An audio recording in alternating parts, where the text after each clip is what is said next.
नमस्कार मित्रों, जय श्री महाकाल। आज बात करेंगे वशीकरण महामोहिनी देवी की साधना के विषय में। मित्रों, यह देवी वशीकरण से संबंधित हर प्रकार के कार्य और वशीकरण तंत्र में इस देवी का बहुत ही बड़ा नाम है और वशीकरण से संबंधित हर प्रकार के कार्य यह देवी सिद्ध करती है। किसी भी व्यक्ति को यदि आपको अपने वशीकरण में करना हो या किसी भी व्यक्ति को आप चाहते हो कि वह केवल आपसे ही बात करे, आपसे ही वह व्यक्ति पूर्णतः समर्पित रहे, तो आपको इस देवी का सहारा अपने जीवन में लेना चाहिए। यदि कोई पुरुष चाहता है कि उसकी धर्मपत्नी उसी के प्रति पूर्णतः समर्पित भाव से रहे, तो ऐसा व्यक्ति भी इस देवी का सहारा ले सकता है, इस देवी को सिद्ध कर सकता है। या कोई ऐसा व्यक्ति है जिसकी प्रेमिका उससे अलग हो चुकी है, तो यदि कोई व्यक्ति अपनी प्रेमिका को वापस लाना चाहता है, तो ऐसा व्यक्ति भी इस साधना को कर सकता है और इस देवी को आप सभी सिद्ध कर सकते हैं। तो मित्रों, यह बहुत छोटी सी साधना है। जैसा कि कई सब्सक्राइबर्स ने मुझे यह कहा कि कोई ऐसी साधना दीजिए जिससे कि सामान्य लोग भी कर सकें, तो यह देवी की सबसे सौम्य साधना आप सभी को दे रहा हूँ। जैसा कि आप सभी जानते हैं कि नवरात्रि आने वाली है, तो नवरात्रि के दिनों में यह देवी 9 दिन में आपसे सिद्ध हो जाएगी और बहुत ही छोटी सी यह साधना है। केवल 2 घंटों में यह देवी की साधना पूर्ण हो जाती है। और मित्रों, हर व्यक्ति के जीवन में ऐसा समय अवश्य ही आता है कि उसे वशीकरण जैसे कर्म का सहारा लेना ही पड़ता है।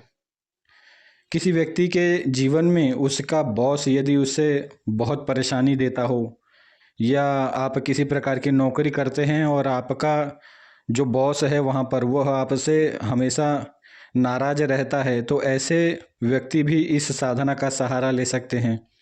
किसी व्यक्ति की बेटी या उसके बच्चे उसकी बातों को नहीं मानते, तो ऐसा व्यक्ति भी इस साधना को कर सकता है। किसी महिला का पति उसे प्रेम नहीं करता या किसी महिला का प्रति किसी अन्य महिला के साथ उसका अवैध संबंध चालू हो गया है, तो ऐसी महिलाएं भी इस साधना को कर सकती हैं और इस साधना का पूर्णतः लाभ उठा सकती हैं। तो मित्रों, यह बहुत ही विशेष साधना है और वशीकरण से संबंधित हर प्रकार के कार्य यह देवी सिद्ध करके देती है।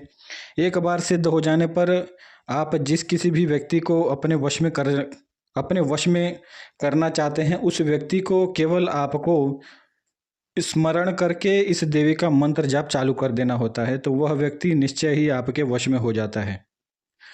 तो यह इसका इस प्रकार का विधान है और इसके अन्य भी बहुत सारे विधान हैं किसी भी व्यक्ति को अपने वश में करने के। तो इसके जितने भी विधान हैं वह मैं अन्य वीडियो में आप सभी को बताऊंगा। इस वीडियो में केवल इस देवी की साधना आप सभी को दे रहा हूं और यह बहुत ही छोटी सी साधना है। इस साधना को करके आप हर प्रकार से वशीकरण से संबंधित लाभ प्राप्त कर सकते हैं। तो मित्रों, इस देवी का लाभ आप सभी को उठाना चाहिए। आइए इसकी साधना के विषय में बात करते हैं। देखिए, नवरात्रों में हर व्यक्ति माता दुर्गा की स्थापना करता है अपने घर में, या कई लोग माता काली की भी सेवा आरंभ करते हैं नवरात्रि के दिनों में। तो ऐसे समय पर आपको क्या करना है कि जब भी आप माता दुर्गा की या फिर माता काली की स्थापना कर देते हैं, उसी स्थान पर आपको इस देवी का एक विशेष यंत्र है, उस यंत्र को आपको नवरात्रि के पहले दिन ही दिन में उस यंत्र की पूर्णतः रचना कर लेनी है। और उस रचना को करने के बाद, यानी कि उस यंत्र को बनाने के बाद, आपको माता के स्थान पर जहाँ पर आपने दुर्गा माता को या फिर माता काली को स्थान दिया है नवरात्रि के दिनों की सेवा के लिए, उसी स्थान पर आपको इस देवी के यंत्र को माता के सामने ही रख देना है और नित्य इसी यंत्र के ऊपर आपको फूल बरसाने हैं।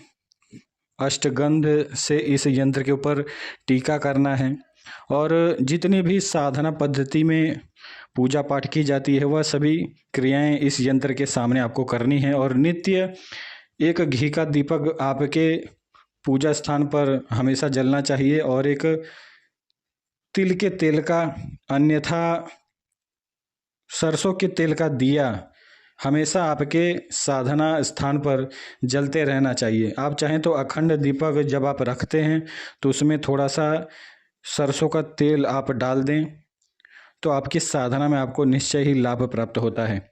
अब बात करते हैं इस यंत्र की रचना के ऊपर। मित्रों, अनार के कलम से आपको इस यंत्र की रचना करनी है।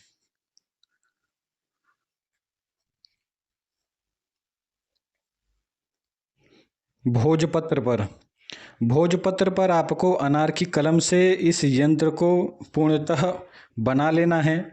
और जो इस यंत्र को आपको बनाने के लिए जो स्याही आप इस्तेमाल करेंगे, तो आपको क्या करना है कि पंचगव्य में आक का जो पौधा होता है, उस पौधे का जो दूध होता है उसे थोड़ी मात्रा में इकट्ठा करके आपको पंचगव्य में उसे आक के दूध को मिश्रित करके फिर उसी स्याही से आपको इस यंत्र की रचना करनी है भोजपत्र पर।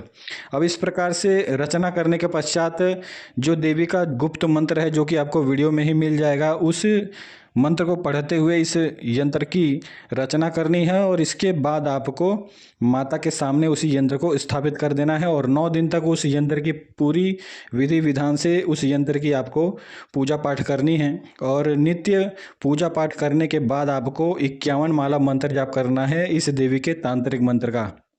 तांत्रिक मंत्र और जो यंत्र है वह आपको वीडियो में ही मिल जाएगा। और मित्रों, 9 दिन तक इस देवी के मंत्र का जप करने से आपको अनुभव भी होंगे। बहुत सारे डरावने अनुभव हो सकते हैं या इस प्रकार के अनुभव भी होते हैं कि यह देवी पूर्णतः आपका ब्रह्मचर्य खंडित करने का प्रयास करती है। तो यह देवी पूर्णतः अपनी साधना को भंग करने के लिए आपके साथ इस प्रकार की चेष्टाएं कर सकती है। तो आपको पूर्णतः सजग रहकर यह साधना करनी है और 9 दिन के पश्चात यह देवी सिद्ध हो जाती है। 9 दिन तक 51 माला मंत्र जाप करना है। आप चाहें तो इस मंत्र को बोलकर भी जाप कर सकते हैं और आप चाहें तो मानसिक जप भी कर सकते हैं। हर प्रकार का जप इस देवी के साधना में चलता है। तो यह दिव्य साधना आप सभी के लिए, और इस साधना का जो मंत्र है वो आपको वीडियो में ही मिल जाएगा और यंत्र भी वीडियो में मिल जाएगा। तो मित्रों, 9 दिन के बाद यह देवी शायद आपको स्वप्न में दर्शन देगी, अन्यथा ध्यान मार्ग में आपको दर्शन देगी। जब आप इस मंत्र का जप करेंगे उसी समय यह देवी आपको ध्यान मार्ग में दिख सकती है। तो यह इस प्रकार से देवी दर्शन देती है। और यदि कोई व्यक्ति इस देवी को और भी अधिक मात्रा में, यानी कि प्रत्यक्ष दर्शन प्राप्ति के लिए यदि कोई व्यक्ति इस देवी की साधना करना चाहता है, तो उसे नवरात्रि के 9 दिनों में 150 माला मंत्र जाप करना चाहिए 9 दिन तक। इस प्रकार की साधना से यह देवी 9वें दिन आपके सामने प्रत्यक्ष हो जाएगी। तो मित्रों, यह साधना है, आप चाहें तो सौम्य रूप में भी कर सकते हैं और आप चाहें तो उग्र रूप में भी इस देवी की साधना कर सकते हैं। 9 दिन के पश्चात आपको जो आपने मंत्र जाप किया है अपने अनुसार, उसी मंत्र जप के दशांश हवन आपको करना है 9 दिन के बाद। यानी कि 9 दिन जब हो जाएंगे तो 10वें दिन आपको इसी साधना का जो हवन क्रिया है वह आपको करनी है। तो हवन करने के पश्चात आपको यह देवी सिद्ध हो जाती है। और यदि आप सक्षम हो तो ब्राह्मण भोज भी करवा लें। अपने मंत्र की संख्या के अनुसार आपको दशांश हवन करना है और दशांश तर्पण मार्जन करने के पश्चात आप चाहें तो केवल एक ब्राह्मण को भोजन करवा सकते हैं, या फिर किसी गरीब और ऐसे व्यक्ति जिसे आपकी सहायता की बहुत ही ज़्यादा ज़रूरत है, ऐसे व्यक्ति की सहायता आपको करनी है। तो इस प्रकार से यह पूरा साधना का विधान है। तो मित्रों, इस साधना का लाभ उठाएं और वशीकरण से संबंधित हर प्रकार के कार्य यह देवी आपको सिद्ध करके देती है। तो इस मंत्र का लाभ उठाएं और इस देवी को सिद्ध करें। तो जय श्री महाकाल। इसी प्रकार की साधनाओं को प्राप्त करने के लिए, दिव्य तांत्रिक अनुभवों को सुनने के लिए मेरे चैनल को लाइक करें, शेयर करें, सब्सक्राइब करें।